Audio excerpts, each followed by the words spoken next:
Welcome to my channel people. Author link will be on description. What was all the two Chunins who were focusing on me could think when they saw the speed I used to disappear from their view. After all, right now my agility was at around 400, making me slightly surpass the speed of sound, and this is even without using the medium agility potion. And so before they could react, swoosh, a head flew in the air. It was the head of the third Chunin that was trying to help their captain break from my genjutsu, and he almost succeeded in doing so. Unfortunately for him, he wasn't fast enough. So with disbelief filling his face as he watched his view growing further and further from his body as his head flew in the air, he watched as his extended hand that barely made contact with his captain freeze midway before his body started falling to the ground, and it was the last scene he saw. The two Chunins quickly turned around and yelled in horror, "Garui!" when they saw the head of their comrade flying through the air and his assailant standing coldly beside him and looking coldly at them. Swallowed by anger, they used their swords covered in lightning release to attack me. One slashed me at my head vertically while the other stabbed me in the direction of my heart, both filled with absolute rage. Probably friends, huh? It seems their teamwork wasn't born from nothing. However, your biggest mistake is attacking me recklessly like this, I thought as I simply sidestepped to the right to dodge both of their attacks while at the same time using hand signs with a very fast speed, and before they could retreat I started releasing a huge amount of fire from my mouth. Fire release. Great Fire Annihilation Jutsu. This was the same jutsu Madara used in the Fourth Great Ninja World War. It's a rank B Uchiha jutsu that works by needing chakra inside the body to concentrate it, which requires skillful chakra manipulation to not harm the body, and then using chakra nature transformation to transform it into fire. Then, the user shapes the inside of their mouth into a cone and then expel it, which will make it resemble a literal sea of flames that covers a wide range. This makes the technique extremely hard to avoid or contain. The power of this jutsu depends on the amount of chakra the user can concentrate without harming themselves. When used by someone like Madara, it required so many ninjas to cooperate to stop it using water release that has superiority over fire release. The advantage of this jutsu is that it covers a wide range. However, against enemies far away from the target, it becomes useless, and it's better for the ninja to use something like the Great Fireball Jutsu that can reach farther distances but has lesser spread.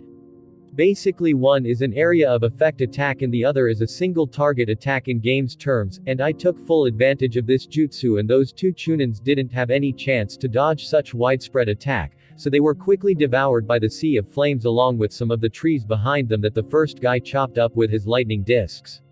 "Ah!" was all I could hear as the two Chunins started burning alive and screamed from the terrible pain they were feeling and started rolling on the dirt to try to put it off, to no avail. So, I quickly slit their throats and put them out of their misery. Lastly, I looked at the Jonin trapped in my genjutsu before I also dealt with him with a simple water bullet jutsu that hit him right in the forehead, putting him out of the horrible nightmare of the land of the dead. Sigh, the war is indeed cruel. No, this whole world is cruel, and I am slowly getting used to it, I thought ironically before I focused my attention on the biggest gathering of Kumo's shinobi. There are 10 people in the northwest direction, and from their chakra signature at least 3 of them are Jonin, huh? Well, they are going to be a real test. I quickly flickered to their location, and I could tell that they also noticed me because they quickly got into formation as soon as I started moving towards them.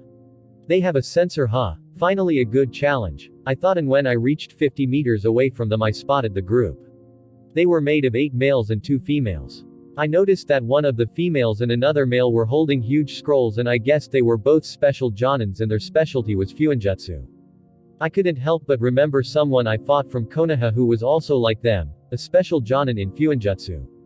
This is probably one of their main teams responsible for dismantling the traps around the battlefield.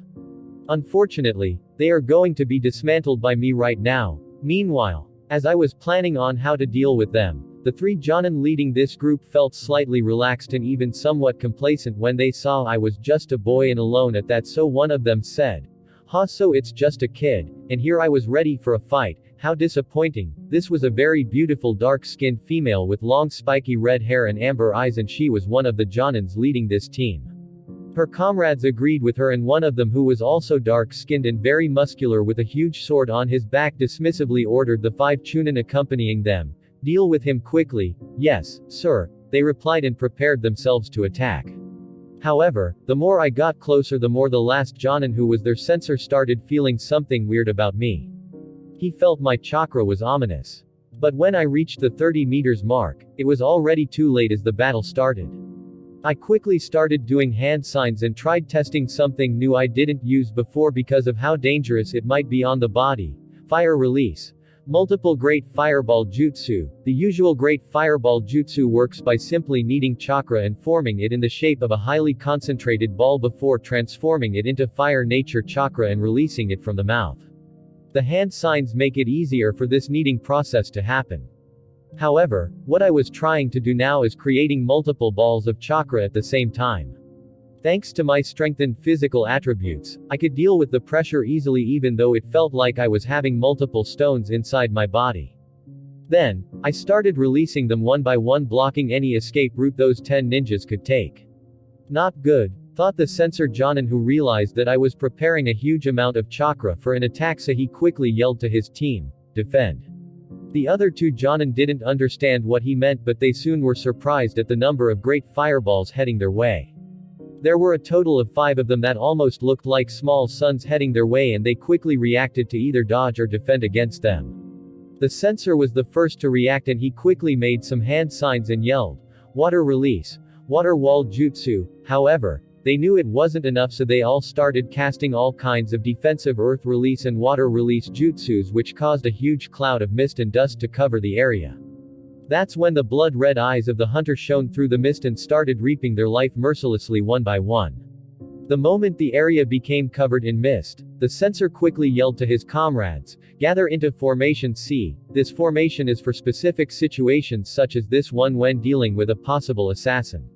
So, they would all gather in a circular formation while protecting their weakest or most important members in the middle. In this case, they were the 2 Fuinjutsu specialists meant to discover and disable the traps Konoha's forces hid all over the battlefield.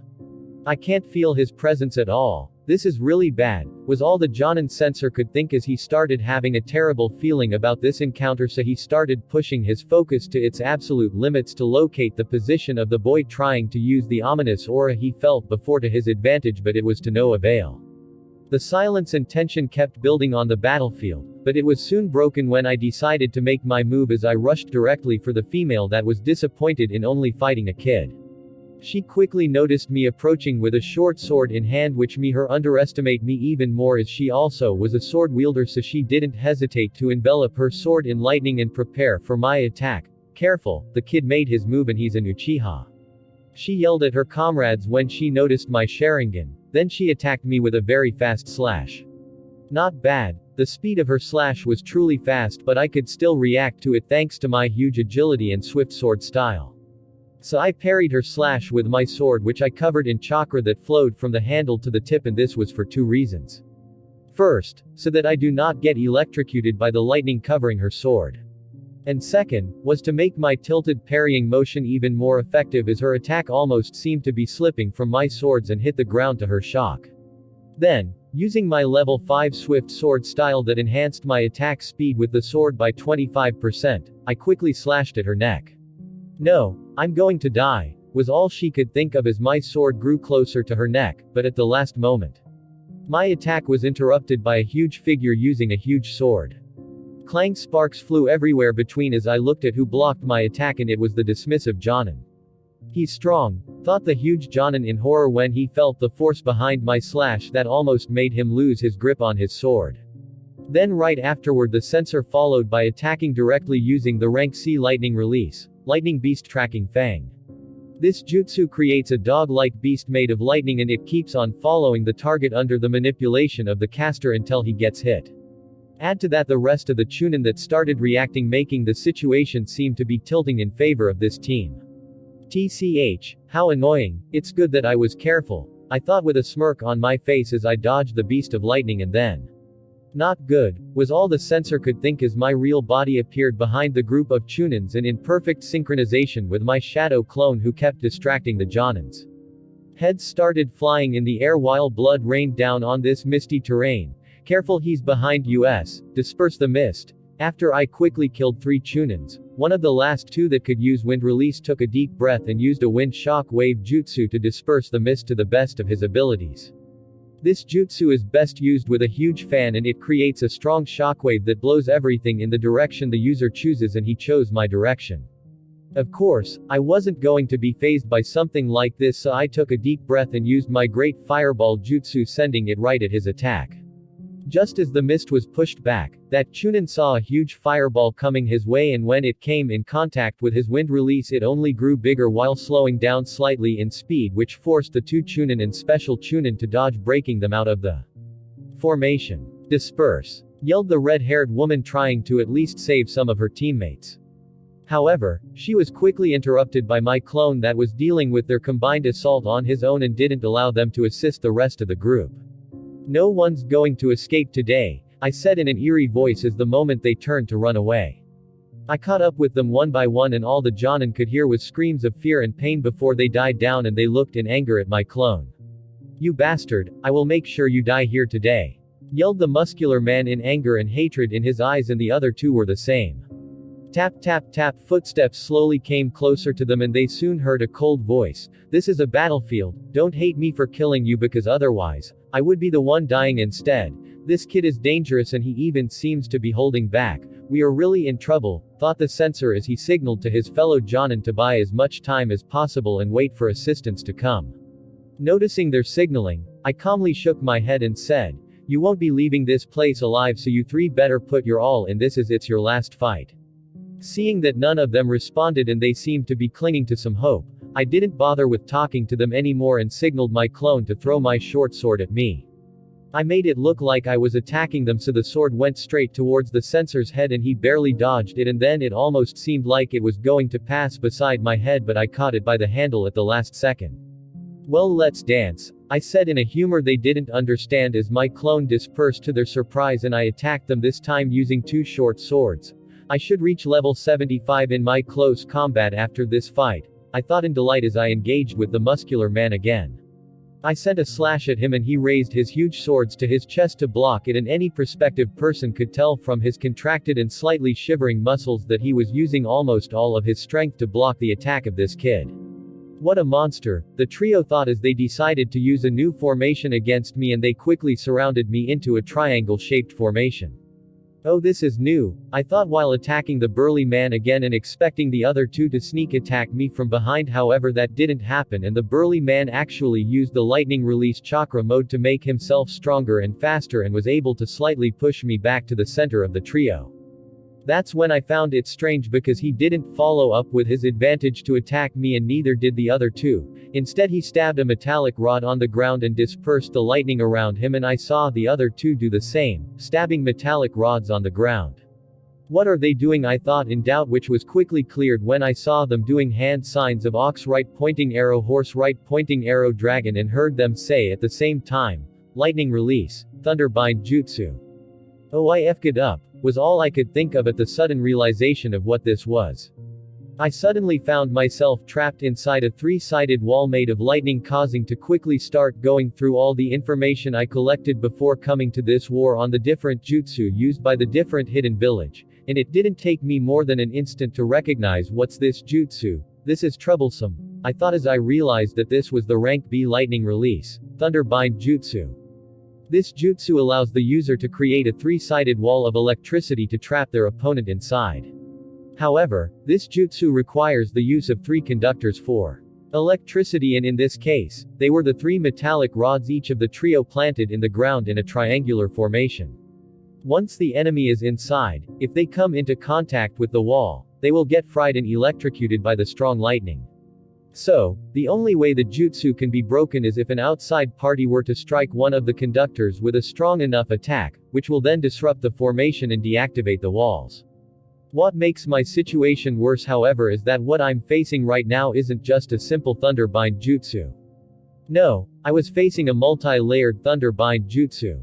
Instead of one 3-sided wall made of lightning, I was trapped inside 3 layers of walls, making the power of this jutsu rise to the peak of a rank and maybe even S-rank jutsu.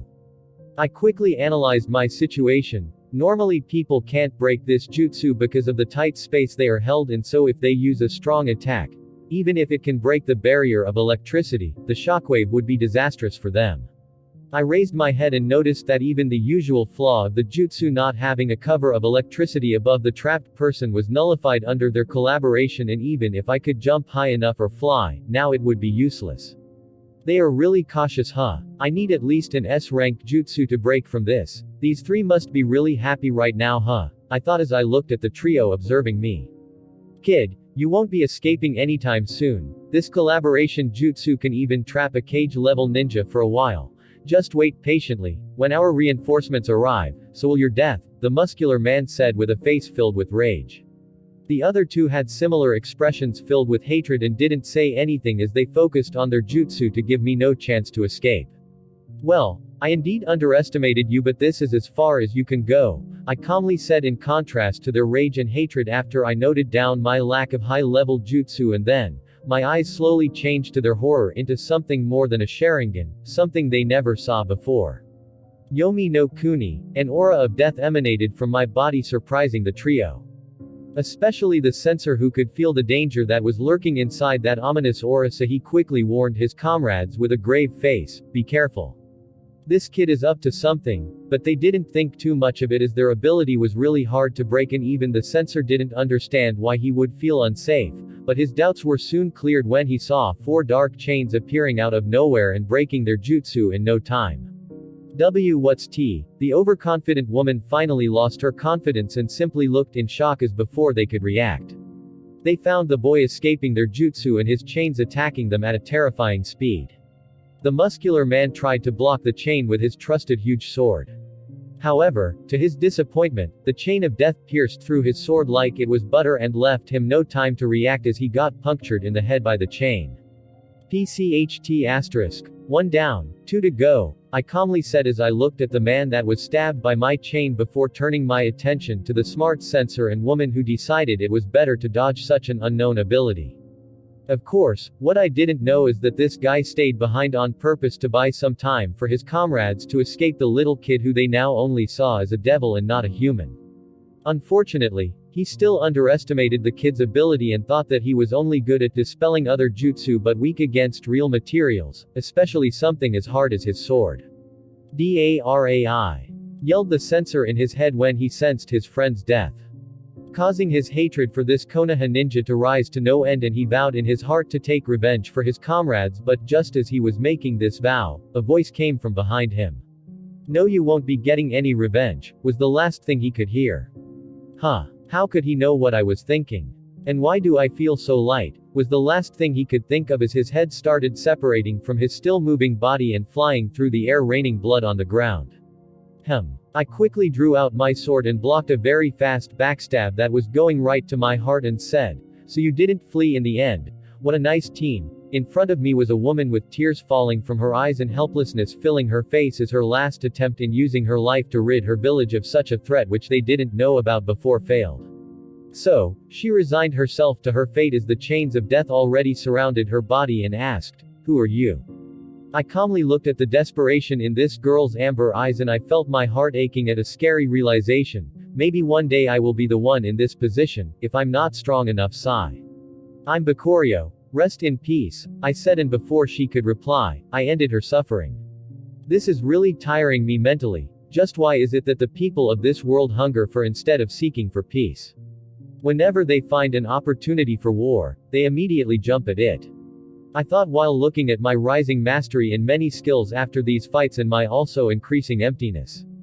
Hopefully, this is going to be worth it when I am done. And then, I used my strong senses along with my map following my journey filled with blood in this front of Kumo unhindered for a while, until I was interrupted by a certain pain resulting in another epic fight between us that wasn't interrupted this time by Killer B or A. It seems Kurama's heading my advice and isn't giving any chance to it to use the Kohaku no Johei. That's good, I thought as I looked at my injuries as well as the various destroyed bodies of the 6 paths of pain. Let's try this again, I thought as I raised the palm of my hand and started gathering a small amount of chakra in it while rotating it in multiple directions, and when I felt it getting more and more stable, I started increasing the volume and the density of the chakra, resulting in the creation of a blue revolving orb. This is the Rasengan. So this is what you were trying to master throughout our fight. Pain was shocked as he realized this was the same jutsu that his master Jiraiya uses. Meanwhile, I completely ignored his surprise as I was simply thinking about this great achievement while looking at the revolving chakra ball in excitement. Finally I mastered my first rank offensive jutsu, and with this I started a new fight with Pain, now having even more offensive options. While I was focusing on using the Rasengan, the Diva Path Pain stood guard in front of the Naraka Path in case I attack them with my chains of death, as only he and the Preta Path can block them, and kept staring nostalgically at the Rasengan revolving in my hand. Meanwhile, the Naraka Path took this opportunity to summon the King of Hell and was using this chance to restore the other two destroyed paths while I was distracted. The moment I finished stabilizing my Rasengan was also the moment the King of Hell spat the now restored paths back out, and without hesitation, the Asura Path quickly transformed his hand into a very advanced weapon for this world. A missile launcher. And he immediately fired multiple missiles in my direction. I manipulated one of my chains and used it like a whip to break them before they get near me, causing a huge explosion in the air, and I took this opportunity and quickly approached them. In my fights against Pain, I always stay careful of the Preta, Diva, Asura, and Animal paths because they are the true attacking force while the rest are only at the strong end of the Jonin rank. The human path requires touching a person for his soul extracting ability to work, while the Naraka path only played the role of support by restoring the injured paths, while his offense wasn't that much, as the best they can do is use the Rinnegan's shared ability to summon black rods and stab me with them. I started running in their direction with one short sword in my left hand and a Rasengan in the right, trying to close the distance, but I was quickly interrupted by the Diva path that raised the palm of his hand in my direction and used Bansho Tenon. This is the ability of the Diva path that allows him to attract anything he wants to his position, and it always works like a charm, as I couldn't find a way to counter it yet and started quickly flying through the air, which made me lose my focus on my Rasengan and it dissipated. TCH, how annoying. I'm still not good enough at it, I thought, and noticed how the Asura path manipulated his body to create something like a chainsaw which he tried to puncture me with. At the same time, the Preta path was waiting for me to attack with my chains to block them and absorb my chakra.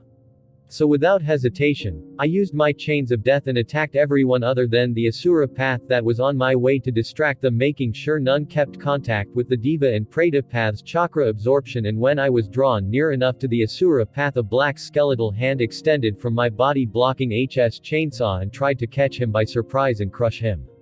However, realizing the danger, he dodged my attack with incredible speed, using the rebound of his chainsaw with my Susanu's hand to his advantage and without giving me any chance to react.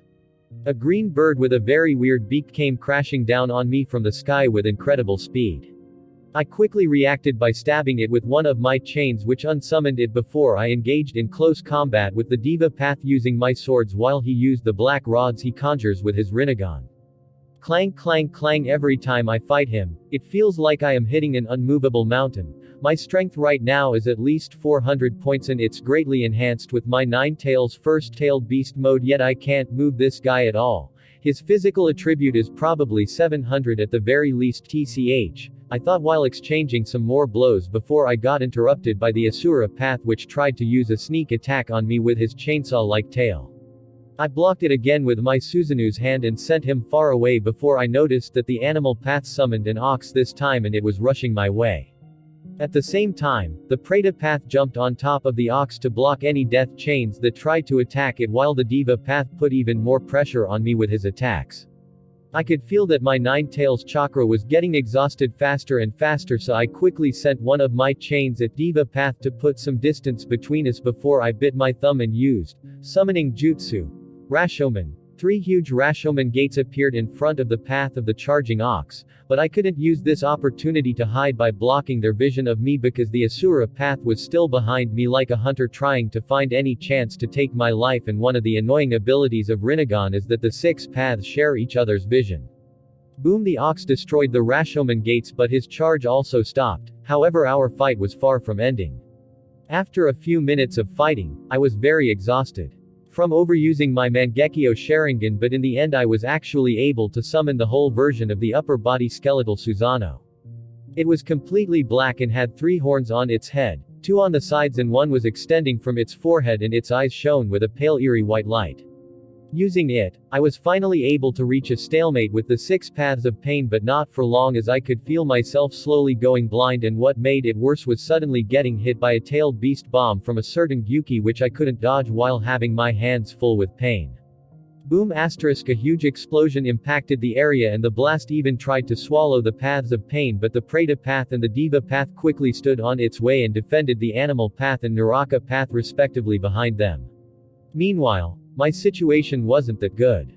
Taking on an attack like a tailed beast bomb from the 8 tails is no joke, and even though I was using my Susanoo, the skeletal version alone wasn't enough to block such a high-level attack head-on like this. After getting hit in the back, most of my Susanoo's backbones broke, which made it scream in agony before completely vanishing.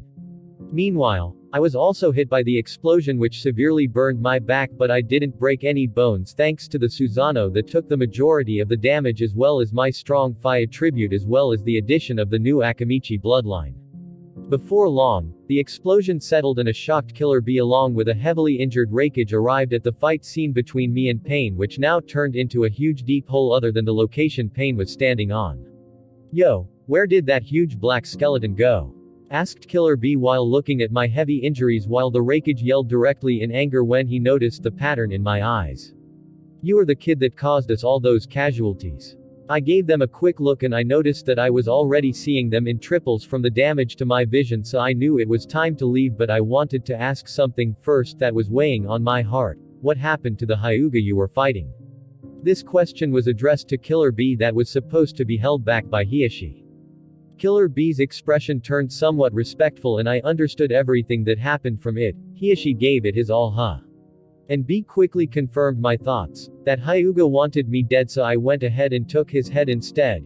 Even though I knew I was going to go back in time, I could help but feel sad before I gave them one last look. "You can die now," said the Raikage as he rushed at me, but I simply said, "Load," in my head, and with another month lost of my life I returned a day in time. I looked at the familiar scenery of Konoha's gate that I started to hate while deep in thought. Have I just sacrificed my friend to achieve my goal?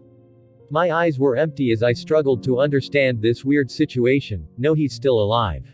I tried to reaffirm in my mind as I looked at Hiashi, who's standing not that far away from my location, and I noticed that he was looking at me worriedly and was about to come to check on me, so I quickly hid my emotions.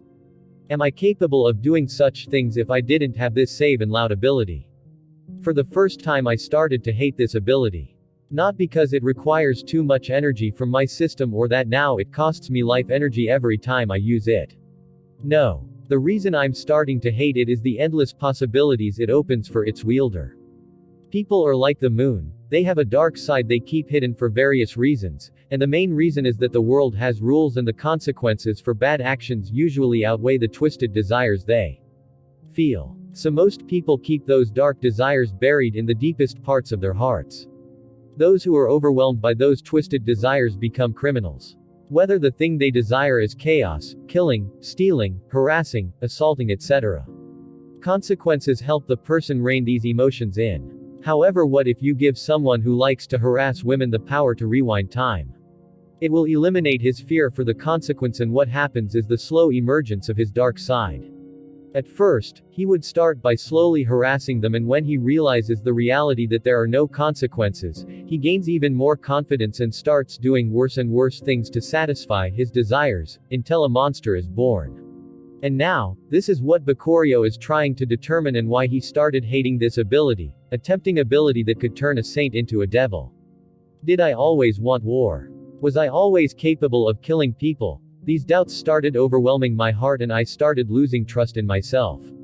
A darkness that I couldn't see but I could feel, crept inside my heart and tried to taint it, but I couldn't push myself to fight it, as the only thought that's on my mind is, was I always evil?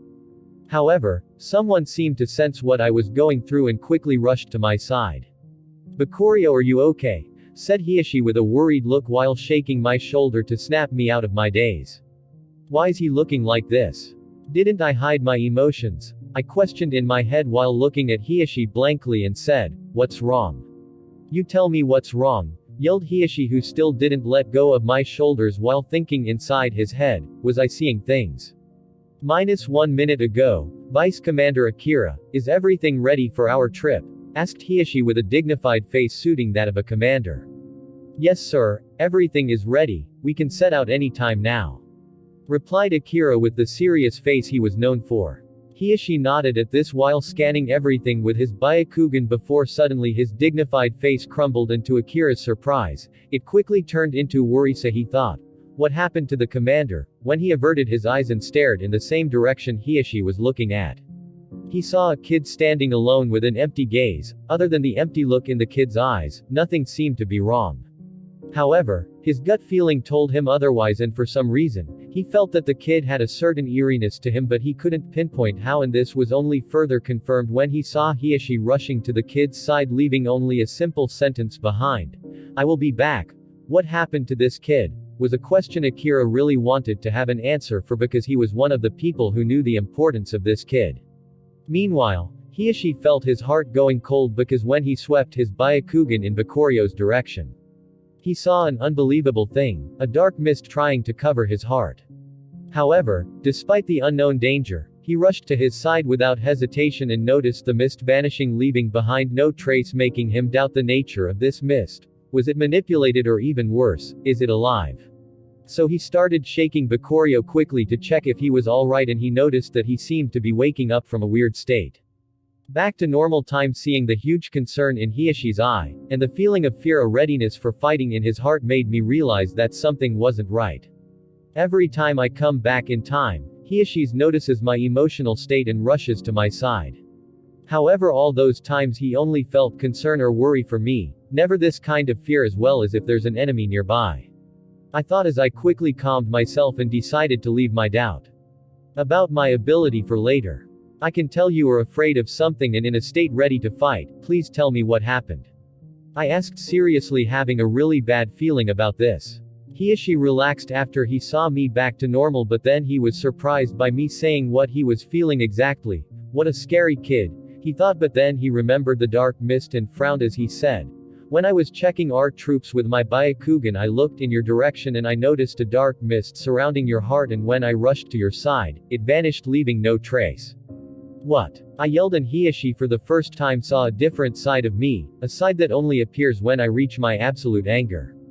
I quickly used my Mangekyo Sharingan, uncaring if anyone will notice it, and scanned all the area around me including my body, but I didn't find anything significant, so I decided to use something else, Jikaninki, I muttered, and I pushed this ability of mine that allows me to feel emotions to its absolute limits, causing blood to drip from my right eye like a stream until I achieved something new. I started seeing emotions.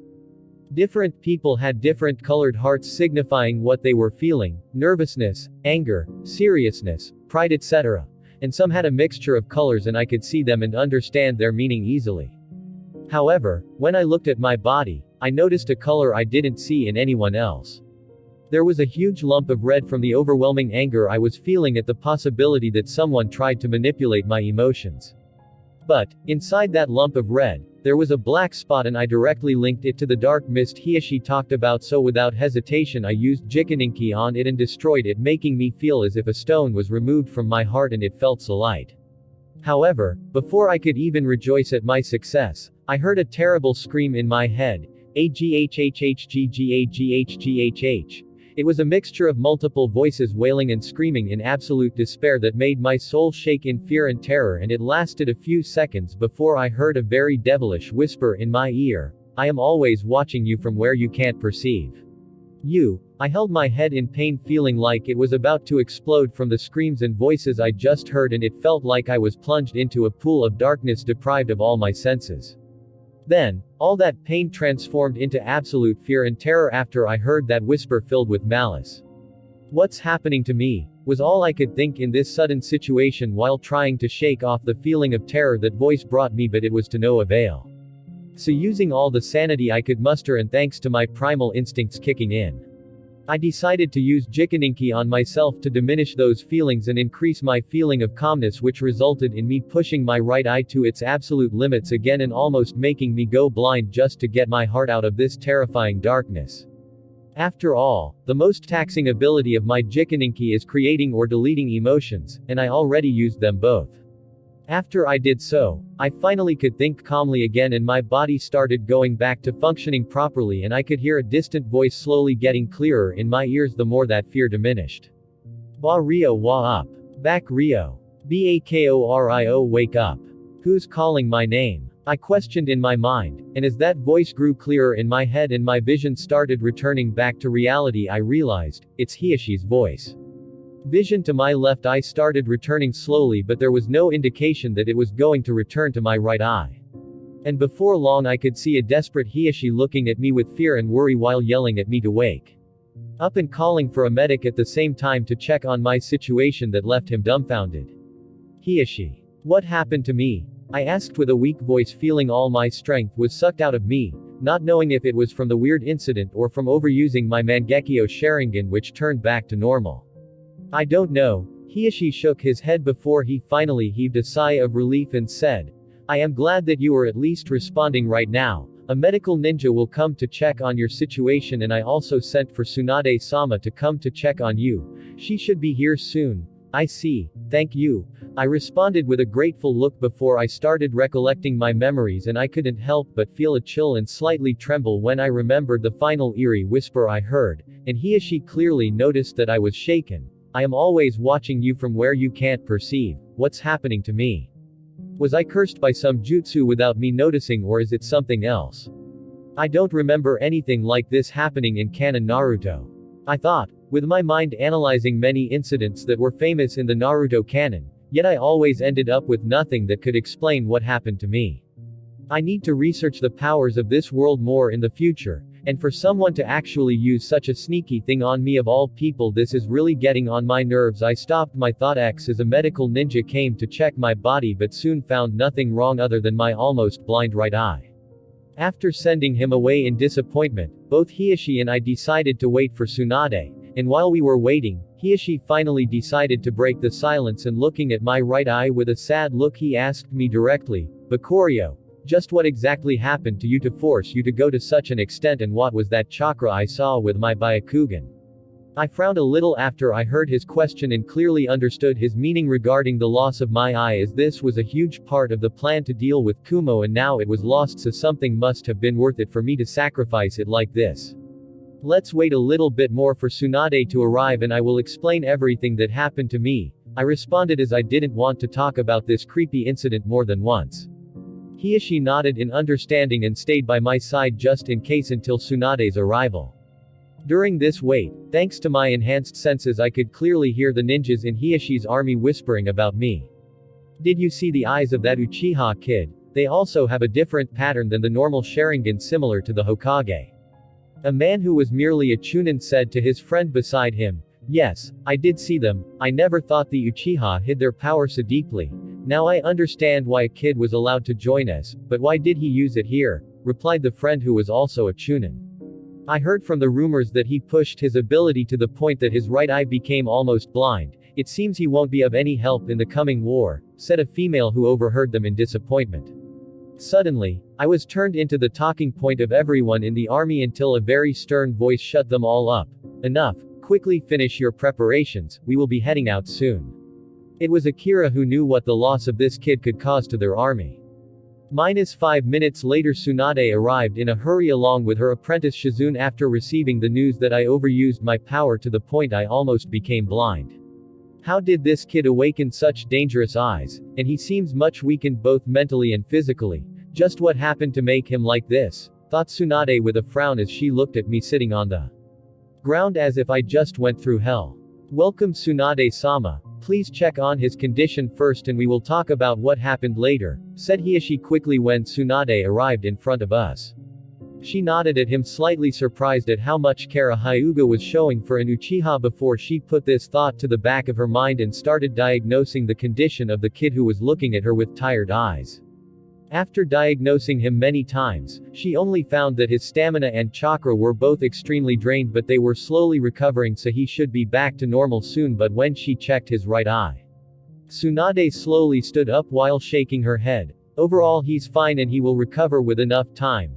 This is great, Hiashi said happily, but Tsunade quickly cut him off and destroyed his rising hope as she said. However, The vitality of his right eye was almost drained, which made it almost go blind, and any more use of his Mangekyo Sharingan would be enough to push it to that point, and unfortunately, it can't be restored, said Tsunade with a sad face. In contrast to everyone's disappointed and sad faces, mine was perfectly still if you don't count how tired I was feeling, which appeared clearly on my face. However, Tsunade's next question broke the calmness of my face. "Bakurio, what happened?" she asked worriedly as she looked at the kid that kept his calm in front of her even after he heard that he lost his eye power. But that calmness easily broke when he heard her question and turned into pure wariness as he replied with his own question, "Do devils exist?" Tsunade and Hiashi along with Shizune, who was standing beside them, were flabbergasted by the absurdity of my question, and miraculously, the three of them shared a similar thought when they heard it. "Do devils exist? Is this kid high on something?" "What do you mean?" asked Tsunade with a frown on her face, trying to make sense of this weird situation. Seeing their confusion eliminated one of my guesses. "So, even these guys do not know if devils exist or not, huh? Or maybe that thing is simply pretending to be one. I will tell you what happened to me, and please give me your honest opinion without holding back any information," I said seriously, and they all nodded. "The first thing you need to know is the ability of my right eye's Mangekyo Sharingan." Hearing I was going to tell them such a huge secret, they both narrowed their eyes while Shizune looked at me curiously, wanting to hear more about what other secrets are hiding in this dojutsu. Tsunade, who probably had the most knowledge about the Uchiha clan as she was a descendant of the Senju clan who used to be their worst enemies, had the most serious expression. "What's he saying about explaining the ability of his right eye? Does this mean that his left eye has another ability?" The more Tsunade thought about this, the more she realized the monstrosity that was standing in front of her, and fear started growing to whatever could cause him to go to such extent and sacrifice one of his eyes. "My Mangekyo Sharingan gives me two unique abilities, one for each eye." Hearing that I had two abilities and not just one made them shocked a little and confirmed Tsunade's doubt, but they waited for me to finish my explanation before they give their opinion. However, Shizune couldn't hold back her curiosity and exclaimed in shock, "Two? Even the Hokage only have one ability." I nodded at Shizune and calmly said, "Yes, two. The ability of my right eye is called Jikaninki, and it allows me to sense and manipulate emotions, and if I push it hard enough as I did earlier, I can even see emotions." I left out that I could also create emotions. However, this was enough to turn Tsunade's and Hiashi's serious faces into shocked ones with wide eyes and dropped jaws. "What? Is this what you used on Mukai?" Hiashi asked in surprise at the absurdness of such ability. "Not to mention I even had another one." Meanwhile, Tsunade was thinking about something else. Did he use this ability on us? Just how can someone guard against such a thing? She couldn't help but become wary of this kid.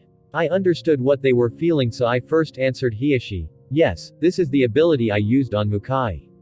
Even though he betrayed me, he had some existing emotions of loyalty towards me. Unfortunately, they were overpowered by his other emotions. So, by using Jikaninki on him, I enhanced his feeling of loyalty towards me, and he became the way you know him now." They couldn't help but feel a chill when they heard that someone can manipulate their feelings without them even realizing it, and it made them doubt whether what they are feeling right now are their true feelings. Just how many more secrets this kid is hiding, thought Tsunade. Their distrust pained me a little, but I ignored their feelings and this time turned to Tsunade and said, "Don't worry, I never used Jikaninki on you or anyone close to me. After all, I can't risk going blind from overusing it like I just did. Plus you will notice it if I do use it on you, as I have to turn my eyes into Mangekyo Sharingans and they will bleed when I use the ability." Hearing what I said, both Hiashi and Tsunade felt some shame at distrusting me, and both apologized before I continued with my story and told them everything that happened, from the dark mist Hiashi talked about to the dark ball of emotions that was hiding in my heart that I ended up destroying. And finally, the weird screams and whispers I heard. Hearing what I said made them feel a chill running down their backs. Especially Shizune, whose face turned blue from fear as she quickly hid behind Tsunade and kept looking behind his shoulder as if expecting a ghost to appear at any time. Hiashi frowned a little and said, "You said you destroyed that dark thing in your heart. I actually noticed some dark chakra appearing again. Maybe the things you saw and experienced were a result of this dark chakra." "Yes, it's possible. I was deprived of all my senses so I couldn't see it, but I am pretty sure everything is related to it. However, what kind of chakra is that? This is what I want to know, I asked, feeling helpless at this. However, I soon noticed that Tsunade appeared thoughtful about something, and soon Shizune and Hiyashi also noticed this, so the former directly asked her, Tsunade-sama, do you have any idea about what that dark chakra could be? Tsunade frowned deeply before she eventually said, sensing emotions is a very rare ability, not to mention manipulating them. However, when I was a kid, I once stole a notebook of my grandfather Hashirama, and in it, he wrote about the tailed beasts and their abilities. Shizune's eyes lit up in curiosity again, and she forgot about her fear when she heard about the first Hokage, while Hiyashi only had a bad feeling about where this was going, but he waited for her to explain. Tsunade looked at our reaction before I noticed her giving a casual glance far away in the distance that didn't seem to contain much meaning, but her next words proved otherwise. In that notebook, my grandfather wrote that the Nine Tails had the ability to sense negative emotions. However, there was no mention that he could manipulate them. Hiyashi's face quickly became full of terror as he said, do you mean this might be the doing of the Nine Tails? Tsunade, who also knew that the Nine Tails was now unsealed, nodded with a deep frown. Yes, he's the primary suspect. Enough, I said, interrupting this stupid conclusion. Kurama has nothing to do with this, I said confidently. Tsunade's relaxed a little and asked, who do you think is responsible for this then?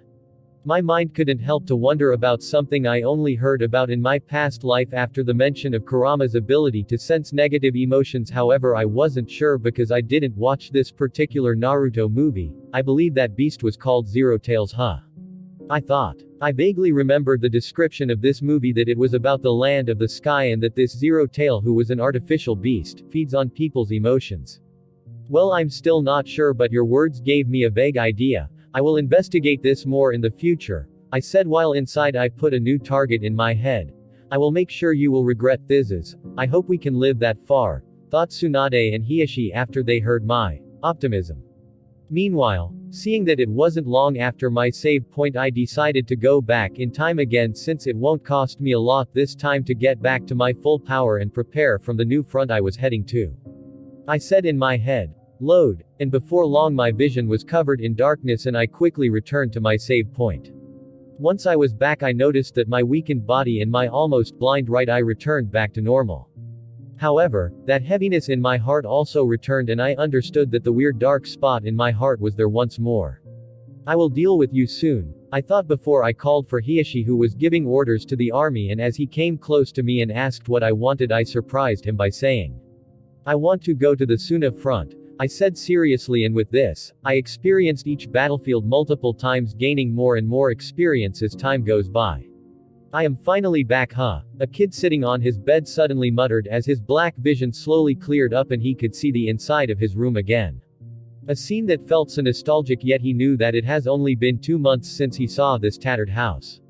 However, the things he went through and experienced both physically and mentally made it feel like it has been years. Who would have thought it would take me so long to go back to this room? I thought as I looked at the interior of my old bedroom. A room that never changed. However, I can't say the same about myself. This was a save point I made when I came back from recruiting Mukai and found the situation has changed in the village because of the actions the elders decided to take against me and the rest of the clan. So, after arresting Yashura and making a plan with Fugaku, I made a save point here just in case the situation doesn't go as planned when we set out to comfort the elders and deal with Danzo. And it didn't only end up horribly in the end. I lost almost 5 years of my life for this and suffered a lot, but it was worth it, I thought as I remembered all the things I went through as well as the experience I gained, which will always remain ingrained in me. But something that I found regretful was that no matter how much I tried to use Kurama's chakra, the system kept rejecting it as it wasn't truly my own. And for some reason, Tailed Beast's chakra transforms into a miniature version of them with consciousness when they have a vessel.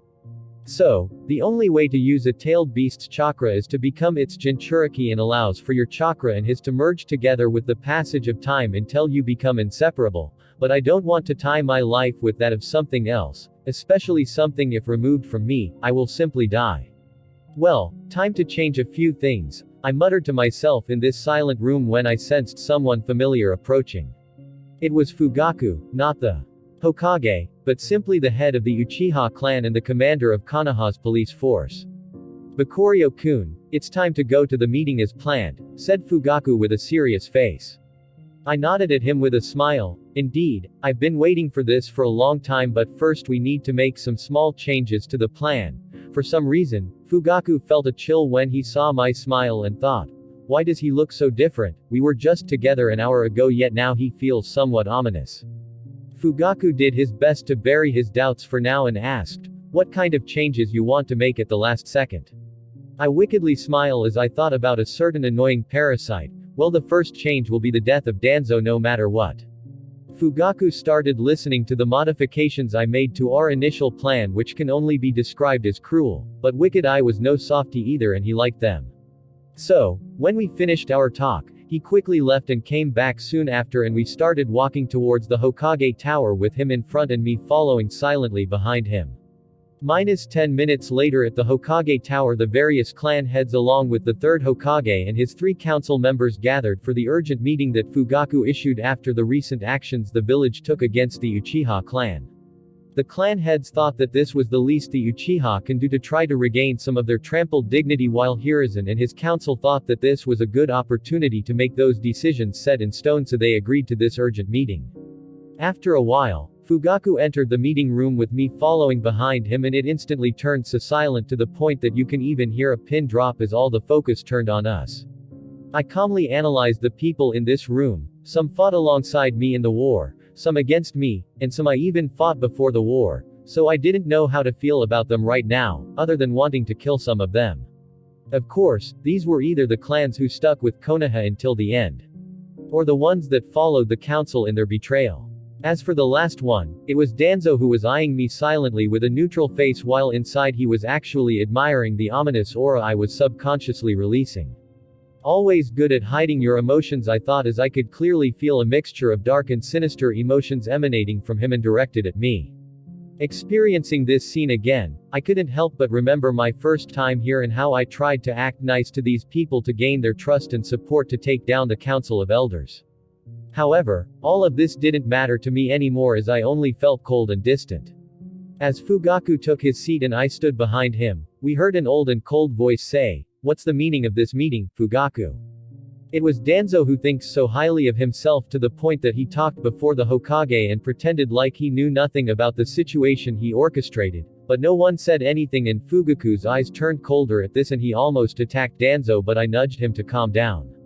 Slightly calming down, Fugaku's eyes turned chillingly cold as he looked at Danzo and the rest of the elders and went directly to the point. My clan was accused of many things, including Bakurio here trying to manipulate the Jinchuriki, even though there's no proof of any of this. Do you find this okay, Hiruzen?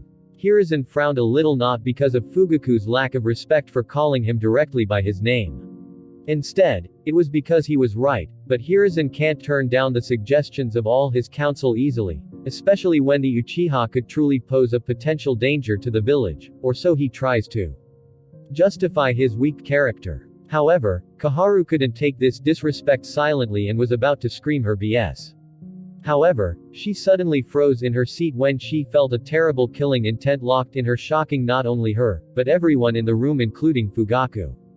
With chills running down their spines and with fearful or surprised looks, everyone quickly averted their eyes to look at the source of this killing intent, which got them even more shocked when they found out it was emanating from the kid standing behind Fugaku while silently eyeing Kaharu like a predator eyeing his prey. Just what did this kid go through to be capable of releasing such a level of killing intent? Hiruzen stood up in shock and ready to protect the out-of-breath Kaharu at any time, while Danzo looked at the kid with shining eyes as if he found the greatest treasure in the world, as he thought, this kid got darkness, he would be a perfect addition to Root. A cold childish voice soon broke everyone from their daze as the killing intent slowly retracted.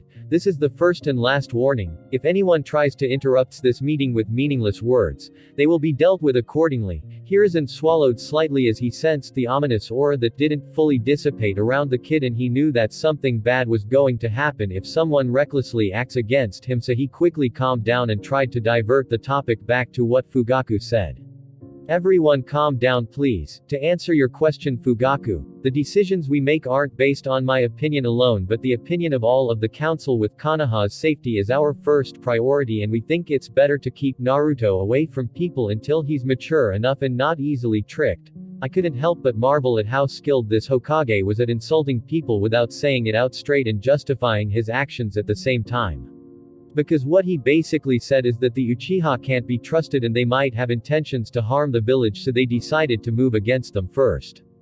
Fugaku, who was linking the change he felt about me earlier to the killing intent I just released, was angered by what Hiruzen said even more, but his answer was very calm. Twist your words however you like, Hiruzen. In the end, you don't have proof for any of your accusations, however, I am going to make accusations right now which I have proof of. Danzo had a bad feeling for some reason as Fugaku smirked coldly at him, and it was confirmed when he heard him say, starting by Danzo's involvement in Orochimaru's experiments. Hearing Fugaku mentioning Danzo's involvement with Orochimaru's experiment on the people of Konoha made almost everyone in the room narrow their eyes and look at Danzo suspiciously. After all, there's no guy more known in Konoha or even in the whole known world for doing shady business than this half-mummy Danzo. Not to mention the people here weren't idiots, some of them already suspected that Orochimaru couldn't have done all those things on his own without any backing or someone to help cover for him, but they never had any proof that Danzo helped him. However, everything was changing now as Fugaku mentioned that he has proof. And if one thing this Uchiha clan head is known for is that he doesn't bullshit. Bam asterisk, how preposterous. You better have that proof you are talking about. Otherwise, I will make sure you will pay dearly for this accusation today, said Danzo as he slammed the table with a cold look. I watched all of this coldly. This was the first change I decided to make to the original plan, so rather than involving Naruto by bringing him to this mess and expose Minato's existence, I decided to expose Danzo's dark history, which he had plenty of, especially since I now know the location of the closet where he hides his skeletons.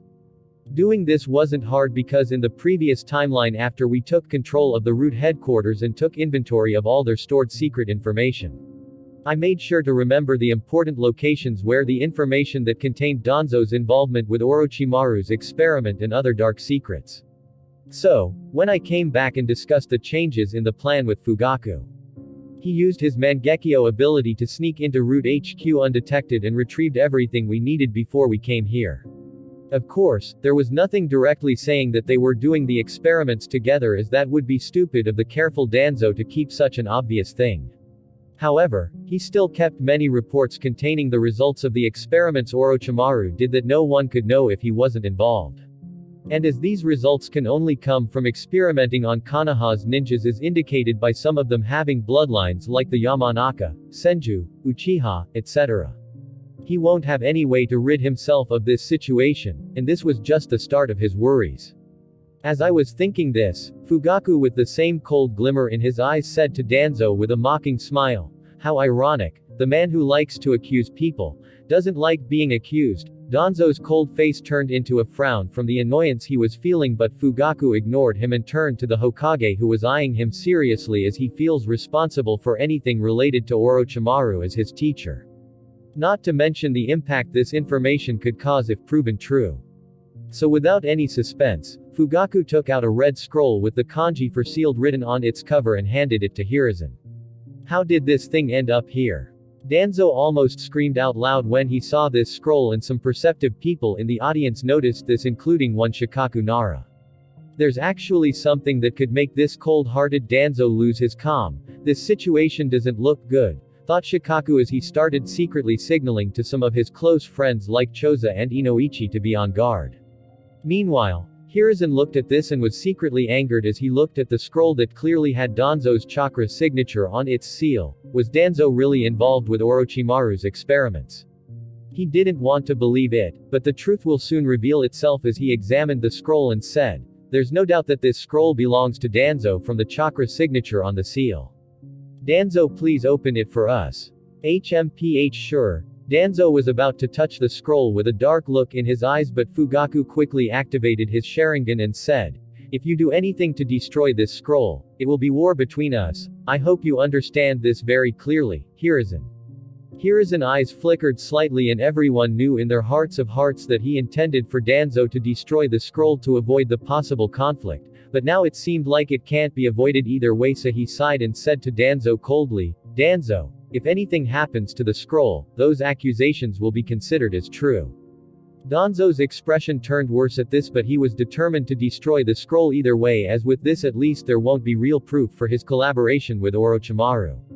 It seems Hiruzen isn't a completely hopeless case, thought Fugaku as he saw the events playing out just like Bakurio told him, so he suddenly took out the scroll away from Danzo, who angrily yelled, "What are you doing, Fugaku?"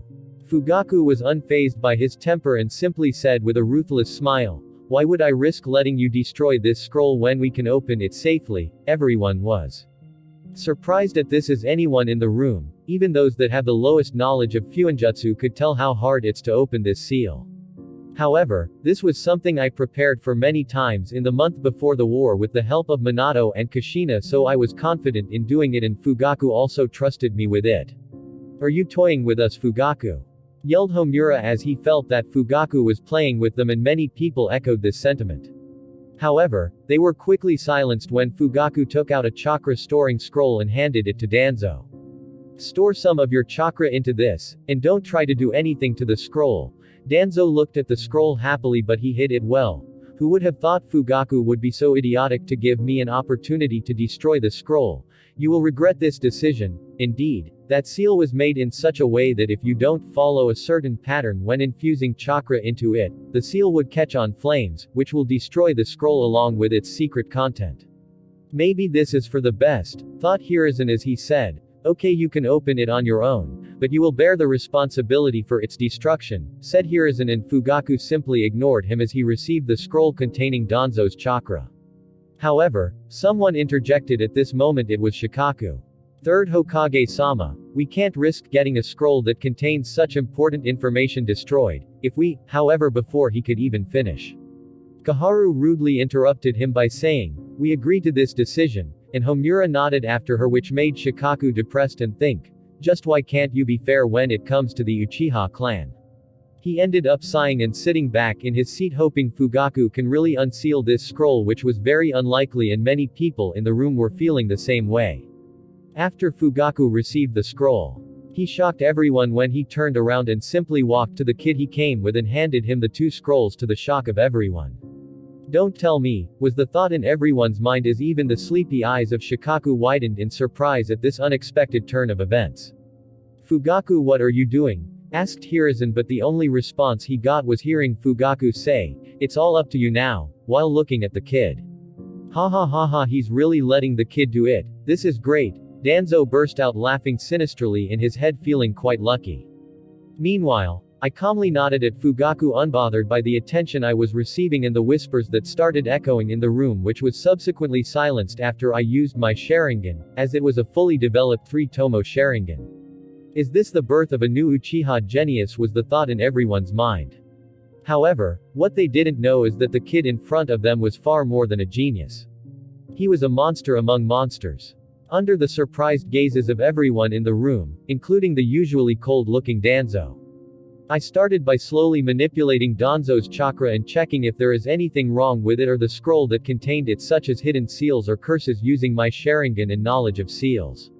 It seems he's really confident in his seal, huh? I thought as I confirmed that there was nothing wrong with the scroll that contained Danzo's chakra. Let's start then, I thought, after giving Fugaku a small nod to be careful just in case before I started manipulating Danzo's chakra in a very particular pattern before injecting it into the secret scroll that contained Danzo's involvement with Orochimaru. My hand became covered in chakra, and that chakra slowly started transforming into 5 vortexes of different sizes, all rotating in an anti-clockwise manner on top of each one of my fingertips. Then, I started injecting them one by one into the seal. This can't be. How's it possible for this kid to know the way to open my seal?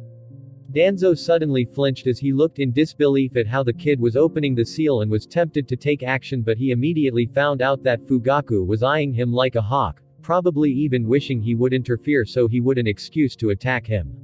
Meanwhile, the rest of the people in the room were surprised at the fine chakra control this Uchiha kid possessed, and the scariest thing they realized is that this wasn't even his own chakra that he was so skillfully manipulating, it was Danzo's.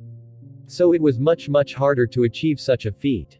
Yet, he could control it with such dexterity and precision to open a seal, making them wonder just how good he is at controlling his own chakra.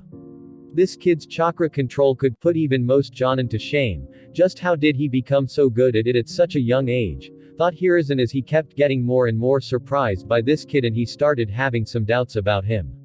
No, that's not all, thought Hiruzen as he looked sideways at Danzo. The method this kid is using to open the seal must be correct. From Danzo's panicked expression. Who planned all of this? What the people in this room didn't know is that I gained this level of chakra control not only from my constant fighting but also from controlling the Nine Tails chakra, which makes controlling Danzo's chakra feel like child play to me. Click. The sound of a lock opening resounded in the room, bringing everyone out of their thoughts, and before long the kid opened the scroll and looked at it briefly before he handed it to Fugaku, who did the same, and it made his eyes lit up slightly. Bakurio didn't lie to me, thought Fugaku happily, but he quickly hid it and returned to his stoic look, but his flash of happiness didn't escape the eyes of the crafty people in this room. After Fugaku read everything, he handed the scroll to Hiruzen, who found himself quickly filled with rage as he read the atrocities Danzo committed along with Orochimaru, which they previously couldn't find proof of because Orochimaru made sure to destroy all evidence of his experiments. However, now he had a clear idea of just how cruel they were to the people of this village, so he angrily handed the secret scroll to Kaharu and Homura to read before he looked at Danzo and coldly said as he slammed the table in anger, "Explain this, Danzo." First, his student went too far by betraying the village and using its people for his selfish purposes, and now his friend seemed to be the one that was covering for him. Hiruzen was really about to lose it. Everyone in the room noticed the clear rage in Hiruzen's face, and soon Homura and Kaharu had similar expressions filled with disgust as they looked at Danzo, and they subsequently handed the scroll to Shikaku. Danzo looked coldly as all of this ensued and simply said, "There's nothing to explain. The Uchiha probably used some kind of method to fabricate my chakra signature and create that scroll. Otherwise, a kid wouldn't be able to open it so easily." Hiruzen was about to snap at the stupidity of this claim, as faking someone's chakra signature was simply impossible, and even someone like him with his extensive knowledge and talent that gained him titles like the Professor and the God of Ninja couldn't do such a thing. Of course, he didn't know about the existence of Zetsu. However, it was obviously no easy feat for the kid to open such a complicated seal. But in the end, he was able to, and this begged many questions, so he reined in some of his anger and asked me, "How did you know how to open the seal?" At this point, everyone in the room had an idea about the gruesome content of the scroll, and the atmosphere was deadly serious as they waited for my answer. "I have 2 Fuinjutsu masters as teachers, and they were the ones who created this method to open the seal. I simply followed their instructions. As for their identity, you will meet them after this is over." I paused here before I looked at Danzo directly. "You can deny this scroll belonging to you as much as you want. However, it's not the only proof that you did human experimentations using people from the village," I said coldly to Danzo, who narrowed his eyes dangerously at me. "Kid, know your place. How dare you talk to a..." Danzo was about to remind everyone about his status as an elder, but Hiruzen somehow became a real man and cut him off as he asked, this time while looking at Fugaku for confirmation, "Do you really have more proof?" Fugaku stoically nodded at him before he looked at everyone in the room and said, "Everyone, the truth is right in front of you, yet all of you are simply ignoring it." This got everyone thinking, but only Shikaku and Hiruzen had an idea as they looked at Danzo's covered parts, making him have a bad feeling. Fugaku, who noticed this, nodded in appreciation at Shikaku and said, "You are truly worthy of being Konoha's Jonin commander. Just as you guessed, Shikaku, the evidence is Danzo himself, and if he uncovers his bandaged eye and hand, you will all see what an abomination he is and the results of these heinous experiments, as well as what he was truly after. The hidden powers of the Uchiha and the Senju." Everyone present in this meeting room looked collectively at Danzo, and Shikaku, who was just complimented by Fugaku, quickly asked the important question, "Thank you for your compliment, but can you explain what do you mean by the hidden powers of the Uchiha and Senju?" And so, under the unwilling stare of Danzo, Fugaku started explaining about Izanagi and its effects in saving its user's life and how Danzo is trying to kill the Uchiha to collect their eyes for it and how Hashirama's cells increase vitality and regeneration as well as chakra capacity. Shock was the only emotion in the faces of those present and Homura couldn't help but yell the thought that was in everyone's mind: how's it possible for such an ability to exist? Something that could change reality. Meanwhile, the look in Hiruzen's face started turning sharper and sharper as he began to understand the real purpose behind Danzo's behavior and actions towards the Uchiha for the past years and how he manipulated him and the elders to push them to the brink of a civil war. So, he looked at Danzo coldly and ordered, "Unveil your right eye and hand right now." Danzo fell silent and simply gave Fugaku a very unpleasant look while thinking, "It seems I'm left with no choice," before he moved into action without saying anything. Thank you for listening guys, please like and subscribe, see you in the next part.